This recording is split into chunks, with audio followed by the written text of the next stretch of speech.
에스더 9장입니다. 1절 4절.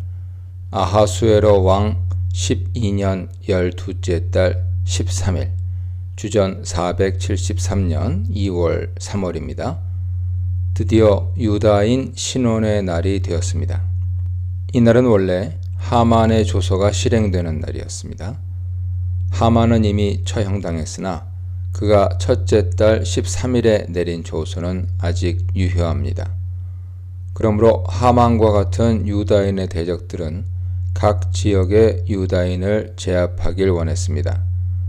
그러나 모르드게의 조서가 셋째 달 23일에 새로 전파되어 이제는 유다인의 대적, 즉 유다인을 미워하는 자들을 제압하는 날이 되었습니다. 이 작전 개시일의 유다인은 온 백성으로부터 두려움의 대상이 되었습니다. 유다인은 조서에 적힌 지시에 따라 각 지방과 각 지역에서 함께 모였습니다. 모였다는 말은 자기들의 생명을 보호하고 방어할 준비가 되었음과 그들의 대적을 죽일 준비가 되었음을 암시합니다. 이때 그들의 대적은 유다인의 재앙을 찾는 자들, 자기들을 해하고자 한 자로 번역되었는데요. 유다인의 재앙을 찾는 자들로 표현되어서 그들이 하만처럼 유다인을 진멸하기 원하는 자들임을 암시합니다.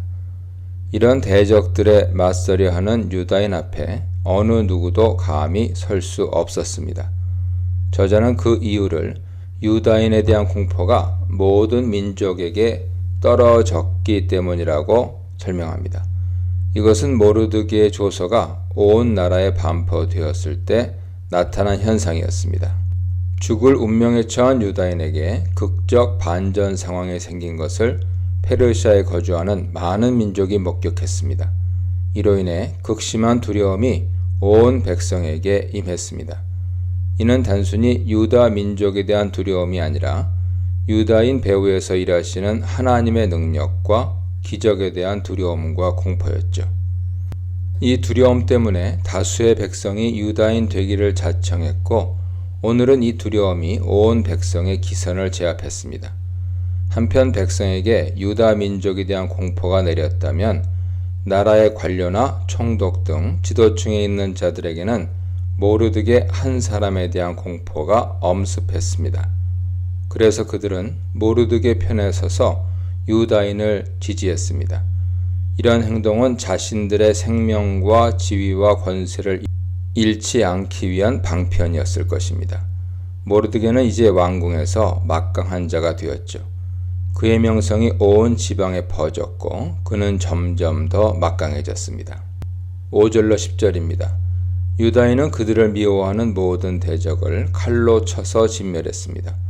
여기서 그들이 마음대로 행했다는 말은 유다인이 과도하게 또는 무자비하게 사람들을 죽였다는 의미라기보다 2절로 3절에서 설명하듯 그들이 각 지방 권위자들의 지지를 받고 있었고 심각한 통제나 방해를 받지 않았다는 의미로 볼 수 있습니다. 그들은 도성 수산에서 500명을 진멸했고 하만의 10아들도 다 처단했습니다.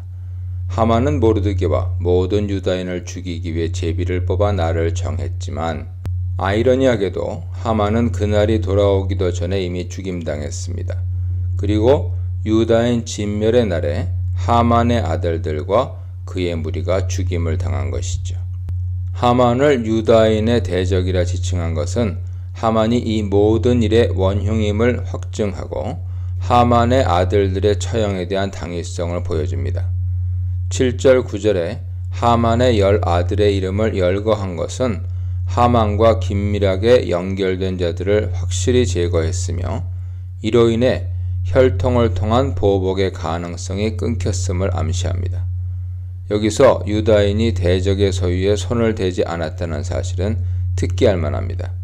하만의 조서나 모르드게의 조서에는 각각 유다인의 재산 탈취와 대적의 재산 탈취에 대한 허락이 있었습니다. 그러나 작전 개시 당일에 유다인은 이 지시를 따르지 않았습니다. 이 점은 10절 외에도 15, 16절에 반복하여 강조되었습니다. 어쩌면 아브라함도 전쟁 후 전리품을 챙기지 않았으므로 유다인이 이 관습을 쫓은 것으로도 볼 수 있습니다. 또는 과거 아말렉인의 노략물을 탈취하여 하나님께 불순종한 사울의 죄를 반복하지 않겠다는 의지로 볼 수도 있습니다. 11, 14절입니다. 12째 달 13일에 왕은 도성 수산에서 죽임을 당한 자의 숫자를 보고받았습니다. 왕의 진술을 통해 수산에서 진멸된 자의 숫자와 하만의 아들들의 죽음을 다시금 명시한 점은 6절로 10절에 언급된 기록이 모두 정확한 사실임을 재확증해 줍니다. 그 다음 나머지 지방에서는 유다인이 무엇을 했겠느냐라는 왕의 질문은 그곳에서도 수산에서와 유사한 상황이 벌어졌을 것을 예상하게 하는 발언이죠. 이런 발언을 통해 에스더에게 모든 일이 모르드게의 조서대로 실행되고 있음을 재차 확인시켜 줍니다. 또한 이 질문은 다른 지방의 진멸 소식이 아직 왕에게 보고되지 않았음을 나타내죠. 왕은 계속해서 에스더에게 은혜를 베풉니다. 에스더에게 아직도 더 남은 요구가 있는지를 또 묻고 역시 그 요구를 들어주겠다고 약속합니다. 왕이 에스더에게 원하는 것이 무엇인지 묻는 것은 이번이 무려 4번째입니다. 이는 왕후에 대한 왕의 사랑만이 아니라 왕후 에스더가 왕의 눈에 은혜를 얻었음을 재차 확증해 줍니다. 또한 이것은 하나님의 함께하심과 인자하심 덕택임을 독자에게 상기시킵니다. 왕의 물음에 에스더는 마지막 요청으로 2가지를 구합니다. 첫째, 다음 날인 14일에도 수산에 사는 유다인으로 하여금 모르드게의 조서대로 대적을 도륙할 수 있게 해달라는 요청입니다. 둘째, 하만의 10아들의 시신을 나무에 매달게 해달라는 요청입니다.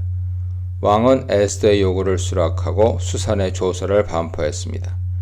하만과 마찬가지로 그의 10아들의 시신도 나무에 매달렸습니다. 이로써 아각인, 아말렉인의 확실한 패배를 수산에 있는 백성과 유다인에게 똑똑히 보여주었습니다. 15, 19절입니다. 에스더의 요청으로 수산도성에는 유다인의 대적을 죽일 수 있는 기회가 하루 더 생겼습니다.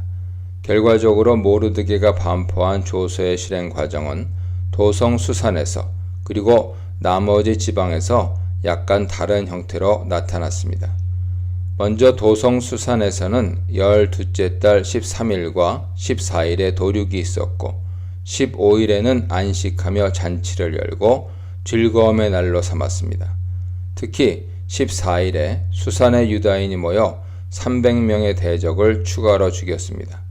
그러나 대적의 소유는 건드리지 않았죠.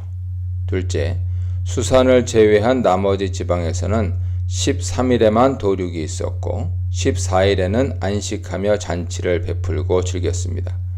각 지방의 유다인은 13일에 함께 모여 자기들의 생명을 위해 일어서서 스스로 생명을 보호하여로 번역되었죠. 일어서서 자신들을 방어하면서 7만 5천 명의 대적을 도륙했습니다.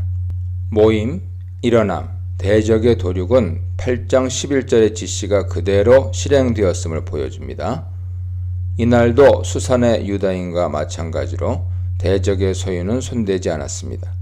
그들은 대적들에게 쉼을 얻은 것을 경축하며 14일을 잔칫날과 즐거움의 날로 삼았습니다.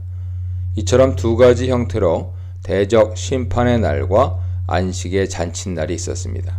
따라서 성벽이 없는 시골의 작은 마을에 사는 유다인은 각 지방의 유다인처럼 14일을 잔칫날과 명절로 삼아 즐기며 서로 예물을 나눴습니다. 여기서 예물은 원래 분깃이란 뜻으로 잔치 음식을 가리킵니다. 이와 같이 유다인 진멸이 예고되었던 날은 하나님의 섭리를 따라 대적 심판의 날이 되었으며 유다인에게는 신원의 날이자 잔칫날이 되었습니다.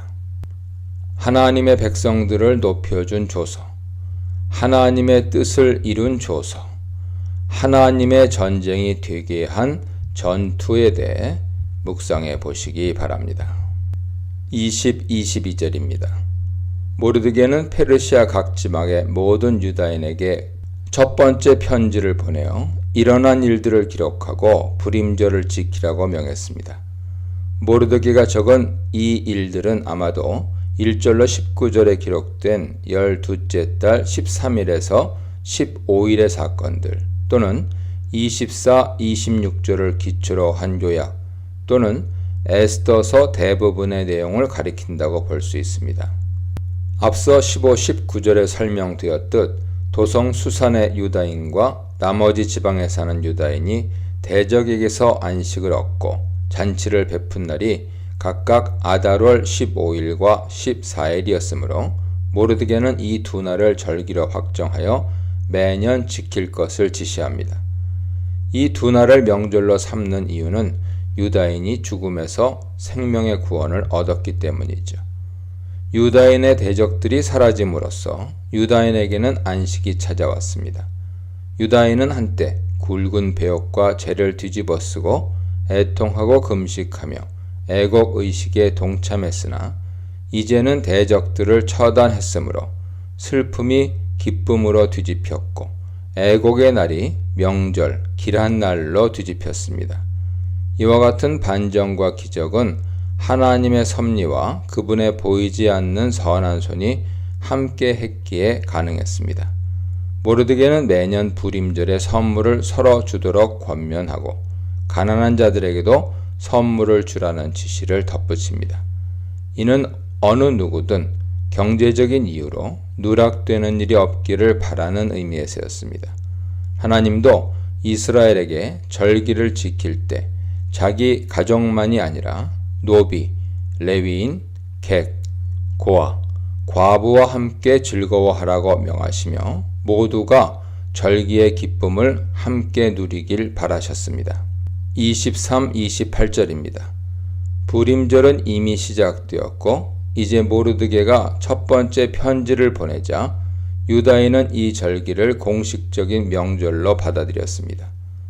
이 절기의 유래는 24, 26절에 요약되어 있습니다. 먼저 절기의 발단은 아각 사람 함무다다의 아들 하만이 유다인 진멸을 계획한 데 있습니다. 그는 유다인을 진멸할 날을 제비 뽑았고 그들을 혼란에 빠뜨리고 죽이려 했습니다. 여기서 하만은 단순히 유다인의 대적이 아니라 모든 유다인의 대적으로 지칭되어 그의 진멸 계획이 온 유다인을 향한 악행이었음을 강조합니다. 하만의 계획은 에스더의 개입으로 혹은 하만의 악행이 드러나므로 해결의 물꼬가 트였습니다. 이와 관련하여 25절에서는 에스더가 왕 앞에 나아감으로 라고 나오지만 원문에는 에스더의 이름이 명시되지 않았습니다. 대신 그녀 또는 그것으로 번역되는 전미어가 있습니다. 그래서 그것, 하만의 꾀, 그것이 왕 앞에 왔을 때로도 번역이 가능합니다. 이는 하만의 계략이 왕 앞에서 드러나자 왕이 조서를 내려 하만을 심판했다는 의미입니다. 하만은 바로 처형되었고 모르드게를 매달려고 세운 나무에 매달림으로써 자신의 악행에 대한 대가를 치렀습니다. 그의 10아들은 유다인 진멸의 날로 계획된 12째 달 13일에 처형됐고 에스더의 요청에 따라 14일에 그들의 시신이 나무에 매달리게 되었습니다. 이제 27, 28절에는 불임절로 불리게 된 유래와 불임절을 누가 어떻게 지켜야 하는지에 대한 지침이 설명됩니다. 먼저 불임절이란 이름은 제비뽑기에 해당하는 단어인 부르에서 나왔습니다. 유다인 진멸의 날이 제비뽑기 푸르로 결정되었는데 이 단어를 따라 절기를 부르의 복수형이죠. 부림으로 불렀습니다.